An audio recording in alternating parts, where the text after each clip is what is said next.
And this is documented by the South African Institute of Race Relations. Because the question was, some workers are coerced to go work on the farms. So then, this is the first letter encountered, this letter is smuggled out, out of Bethel. And we don't know who the author is. There is a great opportunity to write to you these few lines. It is not edited. I'll read it as is, the letter. There is a thing trouble us very much in this jail. But in this jail, plenty of our friends are dead.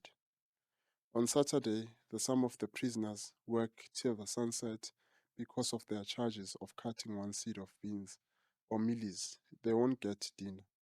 He attacked them with a sheep skin, a shambok. On Sunday, they are not going to get their food for the full day. No one would make any complaint to the superintendent or magistrate. That one would be dead. Therefore, no one wants to die. We have seen that we have transferred here to be killed. Please, send us a chief. We don't want this chief here. We get 3 meals every Sunday. No hospital for the sick prisoners.